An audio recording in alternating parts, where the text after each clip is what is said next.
नमस्कार दोस्तों, मेरा नाम है अजीत सिंह और पैसा बाजार हब में आप सभी का स्वागत है। आज हम बात करने वाले हैं प्रिडिक्शन फॉर टुमारो। मतलब आज हम इसमें प्रिडिक्शन करेंगे या फिर कहीं भविष्य की बात करेंगे। जनवरी से फरवरी के बीच में मार्केट का मूड कैसा रहेगा। सबसे पहले बात करते हैं, मार्केट इस समय क्वार्टर थ्री और बजट की एक्सपेक्टेशन में चल रहा है। अगर क्वार्टर थ्री के रिजल्ट जो मेन कंपनी है उनके अच्छे आते हैं इन्फोसिस टीसीएस के, तो मार्केट ऊपर भागेगा। बजट की जो उम्मीदें हैं वो उम्मीदों पर खरा उतरता है बजट, तो फिर ऊपर भागेगा। इस समय अफवाहें और अंदाजे मार्केट की वॉलेटिलिटी को बढ़ा सकते हैं और थोड़ी गिरावट इसलिए भी हो सकती है मार्केट में क्योंकि बहुत सारे इन्वेस्टर्स ने अप्रैल में रुपया लगाया होगा और वो लोग अब टैक्स हार्वेस्टिंग कर रहे होंगे। तो कुछ लोग बेच रहे होंगे, कुछ खरीद रहे होंगे, इसलिए मार्केट में वॉलेटिलिटी बनी रहेगी।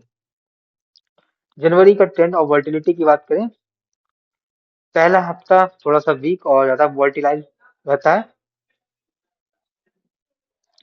लोगों के जो इशू होते हैं कैपिटल गेन टैक्स को लेके और पॉलिसी, इसके चक्कर में मार्केट थोड़ी सी अंडर परफॉर्म करेगी या फिर थोड़ा प्रेशर रहेगा।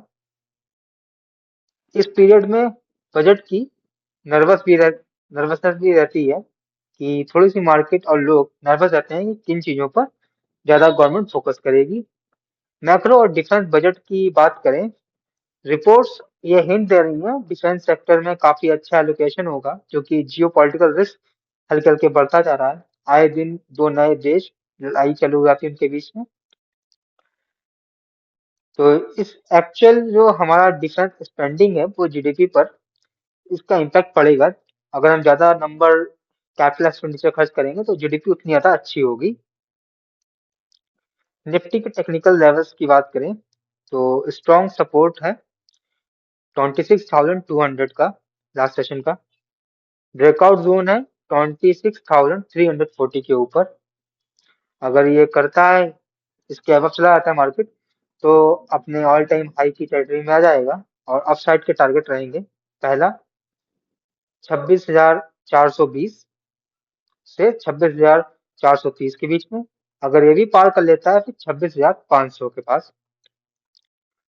अब हम बात करेंगे बैंक निफ्टी की, तो क्रूशियल लेवल है 60,000। शॉर्ट पोजीशन को अवॉइड करना चाहिए।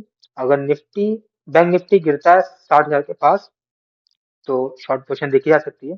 फंडामेंटल रिस्क की बात करें, लोअर इंटरेस्ट रेट हुए हैं जिसकी वजह से बैंक के ऊपर प्रेशर आएगा। मतलब कि इंटरेस्ट कम हुआ है तो अब थोड़ी कम कीमत पे, जैसे कि अभी 10% पे लोन दे रही थी बैंक, अब बैंक रेट के बाद अब वो मान लीजिए 8 पे देगी, तो बैंक की अर्निंग ही इंटरेस्ट रेट से होती है। जब इंटरेस्ट रेट कम हो जाएगा तो प्रॉफिट भी बैंक का कम होगा और फिर उनके थोड़े से रिजल्ट भी खराब आएंगे। समझ रहे होंगे आप। कमोडिटी और बात कर लें, गोल्ड अगर 1,36,500 के ऊपर निकलता है और होल्ड कर लेता है पोजीशन तो बुलिश रहेगा। और लॉन्ग टर्म में तो बुलिश है ही क्योंकि सारे टेक्निकल चीजें यही कह रही है, गोल्ड और सिल्वर ऊपर जाएंगे। नेचुरल गैस की बात करें, 330 एक रेजिस्टेंस जोन की तरह है। अगर ये तोड़ता है तो फिर इसके ऊपर थोड़ा सा बुलिश रहेगा नेचुरल गैस। ओवरऑल व्यू की बात करें, मार्केट टेक्निकली स्ट्रांग है, पर सेंटीमेंट अगर देखें तो थोड़े से वोलेटाइल हैं क्योंकि बजट भी है और भी चीजें हैं। ट्रेडर्स को लेवल्स ध्यान में रखने चाहिए और एग्रेसिव चीजें नहीं करनी चाहिए इस समय। और पॉलिसी चेंजेस जो आ रहे हैं गवर्नमेंट ले रही है उन पर भी थोड़ा फोकस रखना चाहिए। तो ये वीडियो सिर्फ और सिर्फ एजुकेशनल पर्पज के लिए थी, कोई भी बाई सेल की रिकमेंडेशन नहीं है। कोई भी निवेश करने से पहले अपने वित्त सलाहकार से बात करें। अगर वीडियो पसंद आया तो लाइक करें, शेयर करें, सब्सक्राइब करें। अगर आप किसी स्टॉक सेक्टर या फिर म्यूचुअल फंड के बारे में जानना चाहते हैं तो उसका नाम हमें कमेंट सेक्शन में मेंशन करिए ताकि नेक्स्ट टाइम जब भी हम वीडियो बनाएं तो उन टॉपिक्स पर बात कर सकें। धन्यवाद।